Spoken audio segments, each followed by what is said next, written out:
Hello student, मैं राकेश केसरी एक बार फिर स्वागत करता हूं आप सभी का आपके अपने YouTube channel Kesari education point में।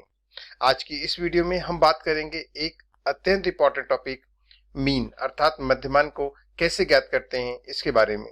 यह न्यूमेरिकल क्वेश्चन सीसीएस यूनिवर्सिटी के बीएड सेकंड ईयर के सब्जेक्ट असेसमेंट फॉर लर्निंग अर्थात अधिगम का आकलन का एक इंपॉर्टेंट टॉपिक है, जो कि 100% आपके एग्जाम में आने वाला प्रश्न है और यह आपको इस पेपर में अधिकतम अंक दिला सकता है। इसलिए आप इस वीडियो को अंत तक अवश्य देखें, क्योंकि इस वीडियो को देखने के बाद आप बहुत ही आसानी से इससे संबंधित आने वाले किसी भी प्रश्न को कर सकते हैं।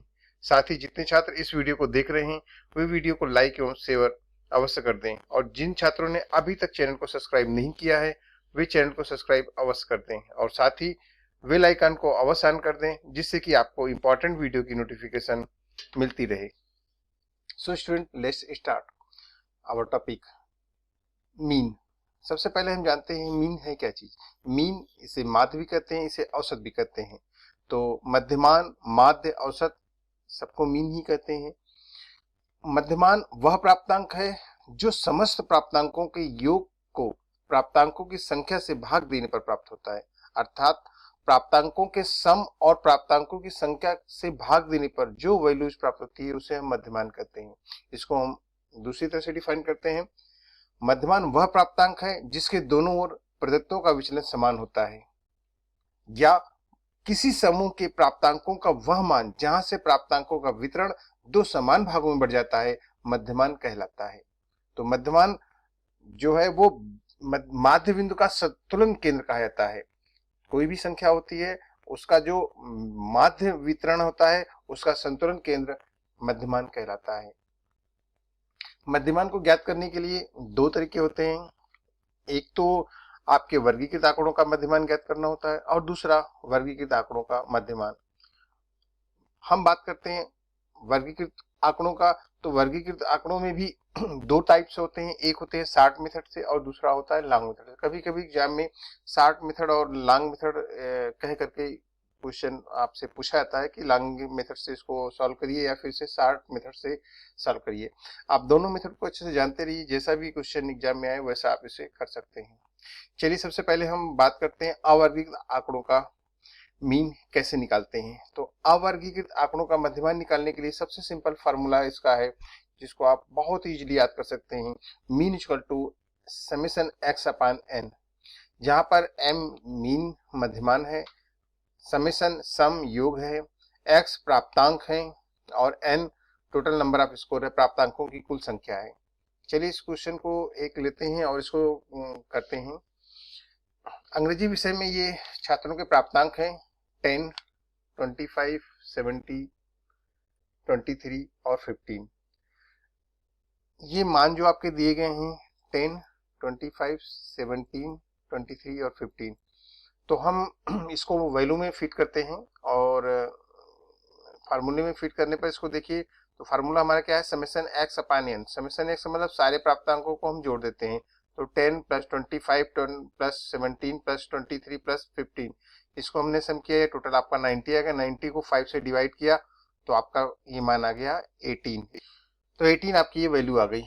तो इजी क्वेश्चन है, आराम से इसको, चलिए एक प्रैक्टिस क्वेश्चन आपको मैंने दिया हुआ है, इसको आप सॉल्व करिएगा और इसको कमेंट बॉक्स में इसके आंसर को दीजिएगा। अब हम आते हैं वर्गीकृत आंकड़ों का मध्यमान कैसे ज्ञात करते हैं।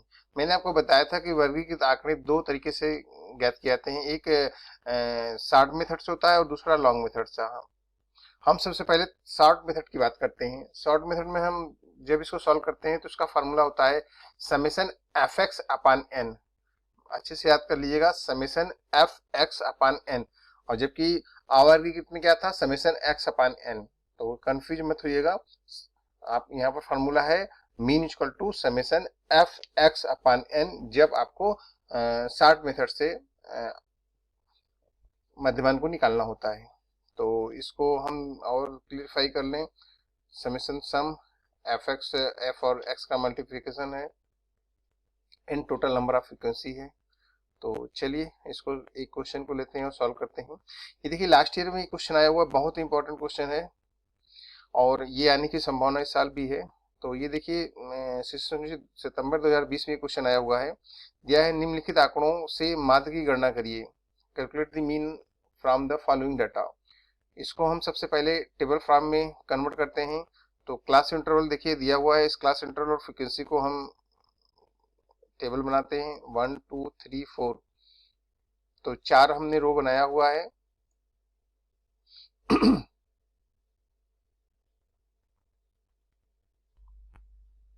और चारों रो में सबसे पहले वाले में क्लास इंटरवल को फिट किया, दूसरे वाले में फ्रीक्वेंसी जो ऑलरेडी आपको दी हुई है टेबल में, और तीसरे में हमें जो पॉइंट लेना है वो मध्य बिंदु लेना है x, और चौथे में हमें fx लेना है।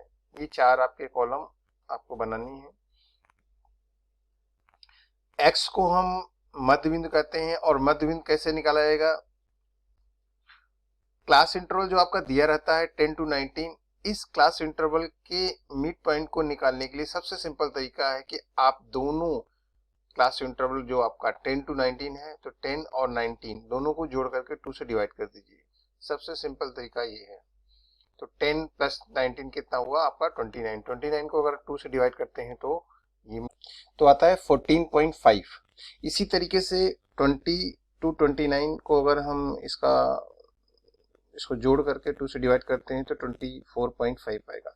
अर्थात दोनों क्लास इंटरवल मिनिमम और मैक्सिमम दोनों को हम ऐड करके 2 से डिवाइड कर दें, मतलब उसका हम एवरेज निकाल लें, तो वही उसका मिड पॉइंट आ जाएगा। तो किसी का भी आप ले लीजिए 19 to 99 है, तो आपका 189 को अगर आप 2 से डिवाइड करेंगे तो 94.5 आ रहा है। तो ये आपका मध्य बिंदु। इसी तरीके से सारे जितने भी क्लास इंटरवल हैं उनका हमने मध्य बिंदु निकाल लिया। इजी है, काफी कोई ज्यादा टफ नहीं है। इसके बाद फिर जो आपका मध्य बिंदु आया, उस मध्य बिंदु से हमने फ्रीक्वेंसी को मल्टीप्लाई कर दिया। तो आपकी ये फ्रीक्वेंसी है और ये आपका मध्य बिंदु है। तो फ्रीक्वेंसी को मध्य बिंदु से जो हम मल्टीप्लाई करेंगे, वन क्लास इंटरवल को लेंगे, तो जिसे अगर हम देखें तो 3 और 14.5, इसको मल्टीप्लाई करेंगे तो 43.5 आएगा। तो इसी तरीके से हम सारे क्लास इंटरवल को 24.5 इंटू 4 98।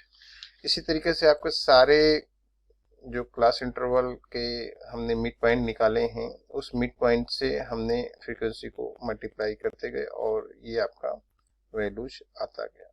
94 को 1 से मल्टीप्लाई किया तो 94.5 आया। अर्थात f को x के मतलब आवृत्त और मध्य बिंदु को हमने मल्टीप्लाई किया तो हमारा मान fx आ गया। तो fx आने के बाद इसको सारे मान को हमने क्या किया, जोड़ लिया, तो ये हमारा मान आ गया, वैल्यू हो गई समेशन fx। समेशन fx की वैल्यू जो आई वो 3775, 3775 हमारी इसकी वैल्यू आ गई। तो ये हमारा आ गया fx का मान।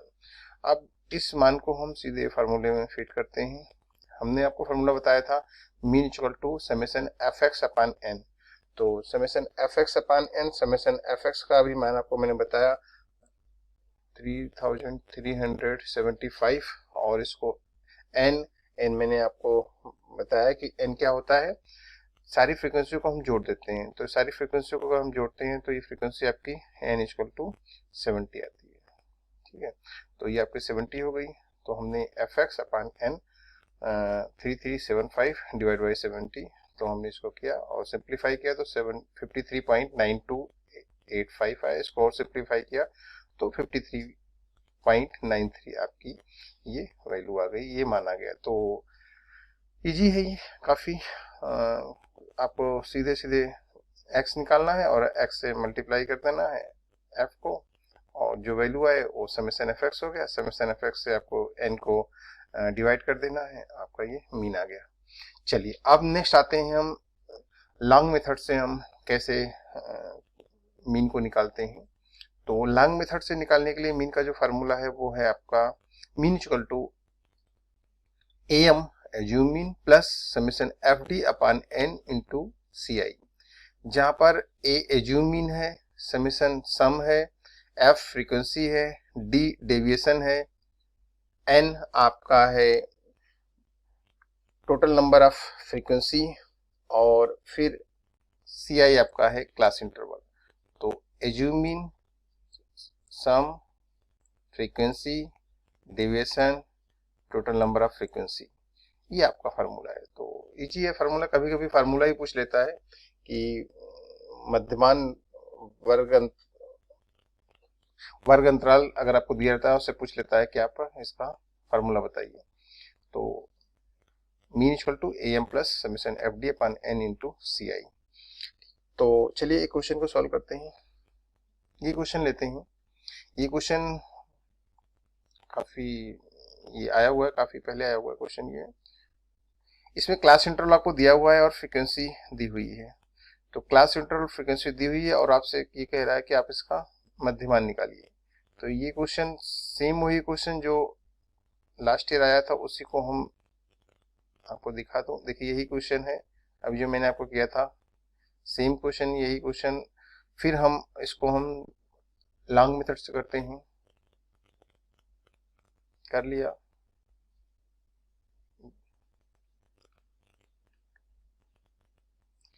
इसमें हम क्या करेंगे, यहाँ पर हम इस वैल्यूज को जो क्लास इंटरवल और फ्रीक्वेंसी है इसको हम टेबल फॉर्म में करते हैं।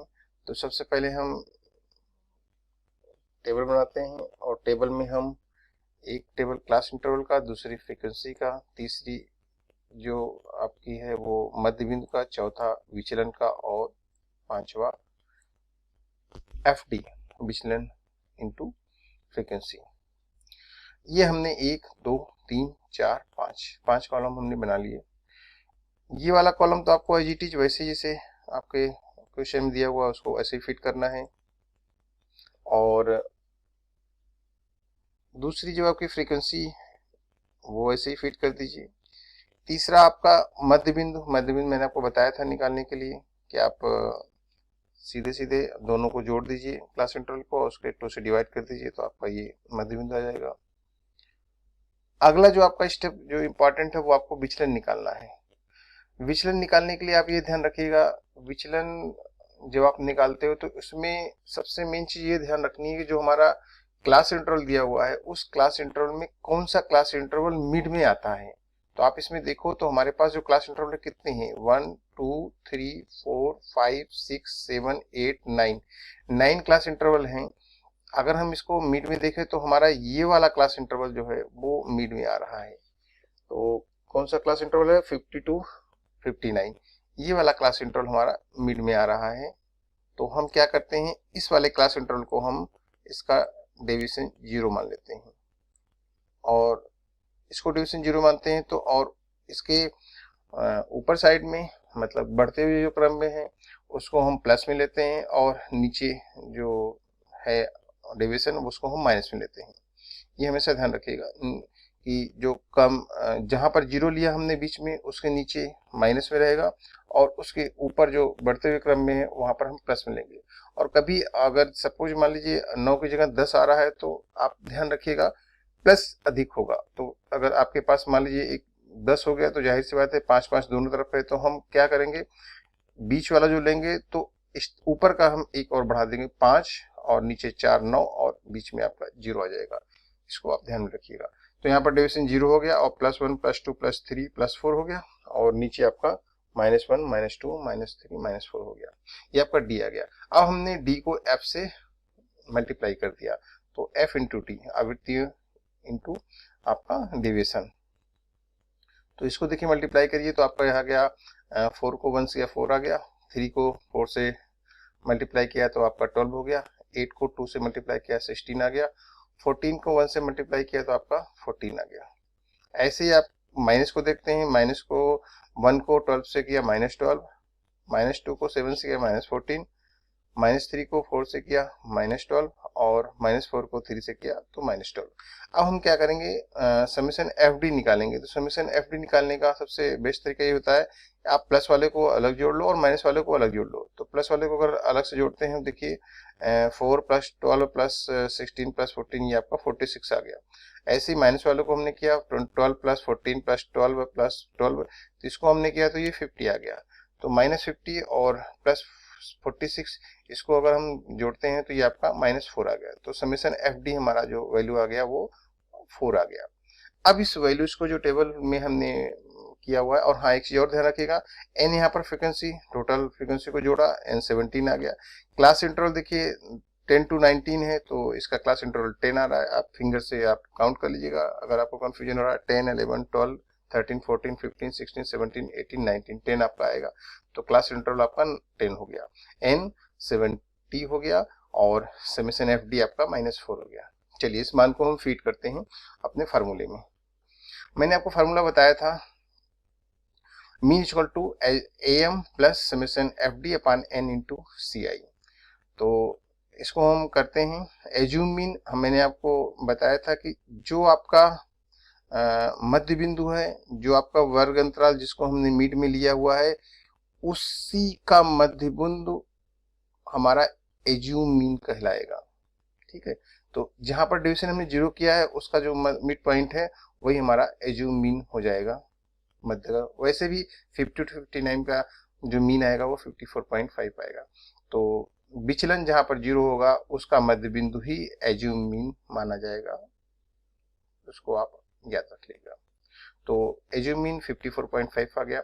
समेशन एफ डी अभी निकाला गया, -4 आया। n 70 आपको बताया मैंने, ये सारे फ्रीक्वेंसी को जोड़ लिया। फिर आपका क्लास इंटरवल आपका 10 आ गया। तो इसको और सिंप्लीफाई किया, और तो ये सिंप्लीफाई करने के बाद ये आया 54.5 प्लस -4 को 70 से जब डिवाइड किया तो -0.057, और इसको 10 से मल्टीप्लाई किया तो -0.57 आया। और जब और सिंप्लीफाई किया तो 54.5 माइनस 0.57, क्योंकि माइनस बाहर आएगा तो प्लस माइनस माइनस हो जाएगा। तो इसका आपका जो वैल्यू आया वो आ गया 53.93। तो ये आपका आंसर आ गया। आप देखो यहाँ पर 53.93 हमने किस मेथड से लगाया, लॉन्ग मेथड से। और इधर मैंने उसी क्वेश्चन को हमने यहाँ पर 60 मेथड से लगाया था। देखिए कितना आया हुआ 53.93। तो आप चाहे लॉन्ग मेथड से करो चाहे 60 मेथड से करो, मीन आपका सेम ही आएगा 53.93, और इधर 53.93 आपका आया हुआ है। तो आपको जो सुटेबल लगे, जो भी आपको सुविधा लगे, जो इजी लगे उसको आप करिए, मान दोनों का वैल्यू सेम ही आएगा। ये क्वेश्चन मैं आपको दे रहा हूँ, इसको आप बिल्कुल करिए, काफी इंपॉर्टेंट क्वेश्चन है, और इसको आप सॉल्व करिएगा। प्रैक्टिस क्वेश्चन है, और इसके आंसर को आप कमेंट बॉक्स में दीजिए, उसको मैं देखूंगा। अगर आपके आंसर सही है तो आपको रिप्लाई कर दूंगा, अगर आप कोई उसमें प्रॉब्लम होती है तो भी मैं आपको कमेंट बॉक्स में बता दूंगा। तो आई होप, मैं आशा करता हूं कि सभी को यह वीडियो अवश्य पसंद आया होगा। साथ ही अगर आपको इस टॉपिक से रिलेटेड और भी कोई क्वेरी हो, और भी कोई कंफ्यूजन या कोई प्रॉब्लम हो, तो आप कमेंट बॉक्स के माध्यम से जरूर शेयर करें, जिससे कि मैं आपके सारी जो डाउट्स है उसको क्लियर कर सकूं। और इस वीडियो को देखने के लिए सबको बहुत बहुत धन्यवाद। वीडियो को लाइक और शेयर जरूर करें, साथ ही चैनल को सब्सक्राइब अवश्य कर दें। फिर जल्दी ही मिलते हैं आपके साथ एक नए टॉपिक और नए वीडियो के साथ। तब तक के लिए आप सभी को गुड बाय।